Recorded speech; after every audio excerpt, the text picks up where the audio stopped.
If you guys don't know who Roosh V is, he is the creator of the website returnofkings.com. I like the guy for the most part. I like any dude, or woman really, who is willing to acknowledge the nature of women and the nature of men on average in terms of how they behave, and as a result does not have delusions about how women and men behave and what they desire and want in life. Roosh V, if you didn't know, has been through a firestorm of controversy over the past year. He wanted to hold like a little conference in Canada, a men's conference in Canada, and SJWs and feminists in Canada went fucking crazy. Then he tried to do it a few months later in Australia, I believe it was, and they fucking went crazy again, and he had to go into hiding. Madness. Well, an author has accused Roosh V of rape. S. Jane Gari publishes fake rape allegation against me, Roosh, prompting legal action. Civil action is being sought against writer Stephanie Jane Gary for passing off a fake rape allegation as real. And this female author of some blog claims that a woman named Susan was raped by Roosh. Roosh says, quote, both the story and the scenario are completely false. Similar to the Rolling Stone rape hoax, this piece of fiction was published to get attention for the author of the story, either S. Jane Gary herself or the woman who reportedly wrote it. Though it appears that S. Jane Gary invented the story since she does not provide a single piece of evidence that Susan exists, the fictional account perfectly matches the narrative of her rape-obsessed blog. And it actually is interesting that a lot of feminists are really obsessed with rape. And it's not because they're fighting it. It's because they literally are obsessed with rape. You look around, there's actually a culture throughout the world right now of women who are obsessed with rape as a fantasy. It's called the rape fantasy. It's been studied by psychologists for years now. It's exemplified in popular culture in the hit movie and book franchise 50 Shades of Grey, where a damsel in distress type woman is absolutely dampened between the legs at the thought of a strong alpha male tying her up, whipping her, doing all types of crazy BDSM stuff. In some cases, according to even some feminist blogs, he rapes her in chapter 12 of the book. And women, as you can see here, women literally salivating at the mouth as they read a rape fantasy novel. For some reason, there's some women in the world, and 50 Shades of Grey is a great example, who are just obsessed with the rape fantasy. And there's nothing wrong with that. If you're pro-woman like me, you want to accept and embrace women for who they are. You don't want to femininity shame or slut shame women. If they like a man who in the elevator pins her arms up against the elevator wall, puts his hand on her neck, and just goes in for the kill, goes in for the seduction, then we need to accept women and not slut shame them. So it's interesting. There definitely is an apparent rape fantasy obsession among women in the world today. And according to Roosh, the author who wrote the article claiming that a woman named Susan came to her and said, Roosh raped me. Well, according to Roosh, she has a rape-obsessed blog. And that wouldn't surprise me given that 50 Shades of Grey is literally a worldwide, global sensation, phenomenon, bestseller. This is the woman who wrote the blog, who claims that a woman named Susan came to her saying Roosh raped her. Her name is S. Jane Gary.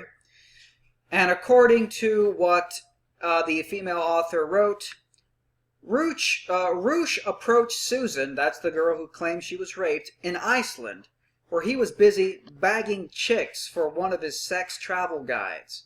So notice right off the bat that Jane, the author who wrote the blog post, the first thing she mentions here is his sex travel guides. Roosh V likes to document his pickup artist escapades. And he writes them in various books. This one's called Bang Iceland. And he talks about how he managed to bang Icelandic women. And when Roosh was going through all that controversy in Canada and Australia, and all the media was on him, his books were really brought to the forefront. So, it wouldn't surprise me if this Jane woman actually is making up this whole story about Susan, who claims she was raped by Roosh. The fact that she mentions his travel guides is probably where she made up this fiction. She probably read Roosh's controversial book, or even just a summary of the book, and then using that as a basis for making up this crazy false rape allegation. And, it's funny because feminists seem strangely obsessed with rape. And, back when the Rolling Stone rape hoax happened, remember that Rolling Stone had to retract their story about the supposed rape at the University of, I think it was Virginia, campus. Rolling Stone had to retract the story. And I remember when I was reading the story that claimed that the girl was raped at the University of Virginia, which is now a certified hoax, even Rolling Stone had to admit. I remember reading the feminist author who wrote about the rape hoax. It sounded like an excerpt from 50 Shades of Grey. Like the way that this feminist author was writing the details of the rape, it almost sounded like I was reading some romance novel, like I was reading 50 Shades of Grey. Just really weird. Feminist obsession with rape is really, really, really creepy. But so according to her, Roosh said all these things that, he followed her home. Roosh supposedly told Susan, "You have a beautiful but sad walk. I know a great place to have a drink. You can join me. It will be fun." The girl refused, and then Roosh insisted on walking her home. She said, "There's no need. I don't need you to walk me home." When he continued to insist, she ignored him, and she continued her way home. He followed. This is a tactic he teaches in his books, to never take no for an answer. Well, Roosh says none of this is true. Though I would like to say something about never taking no for an answer. There's something called playing hard to get, where a woman pretends to not like you, purposely says no and resists you, not because she actually doesn't like you, but because she's just testing you. This is called playing hard to get. It's a worldwide phenomenon. Everybody's heard about it. And it's interesting because when a woman's playing hard to get, her no doesn't really mean no. She's testing you. She's actually testing the man, putting up feigned false resistance to see if the man is confident and assertive enough. Maybe confident and assertive like, Christian Grey from 50 Shades of Grey is.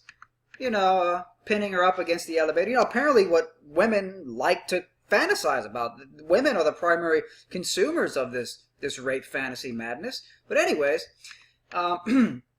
so playing hard to get really is proof that sometimes women are blurring the lines of consent on purpose, just to test whether or not a man is masculine and assertive enough. So, it's funny because feminists never talk about that. Like, if feminists were really concerned about rape culture, they would understand that playing hard to get is rape culture. They never talk about that, though. So it brings into question whether or not they truly care about what they claim to care about. Anyways, Roosh denies all the claims. Roosh writes, "Things I've never done in my life. Follow a girl home, ask a woman to touch my penis, try to make physical advances on a crying girl, have sex in an Icelandic girl's home while she was alone, tell a girl that rape is, quote, every woman's fantasy."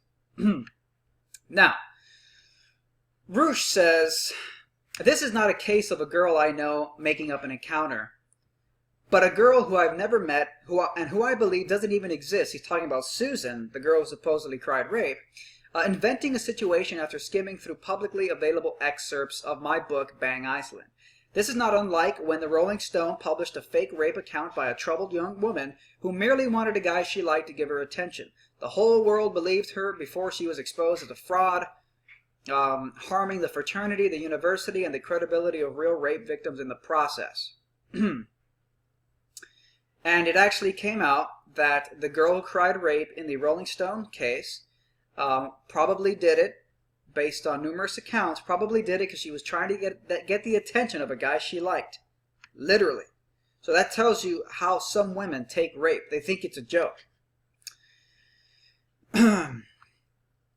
So Roosh he writes, Therefore, I have retained one of the best First Amendment lawyers in the United States, Mark Randazza, to serve as my counsel in a defamation suit against Stephanie Jane Gari if she doesn't amend the false accusation against me as specified by Mr.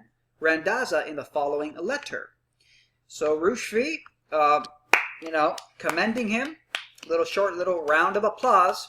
Un aplauso para Roosh V, because he's doing this shit right. He's going in there, he's taking legal action, and let's see if the author of that article retracts it, or if she's actually going to sit there and actually try to claim that it was real. And as you can see here is the legal papers. Again, the link to this article is below. There you have it. Will this author right here retract her story? Hopefully she does.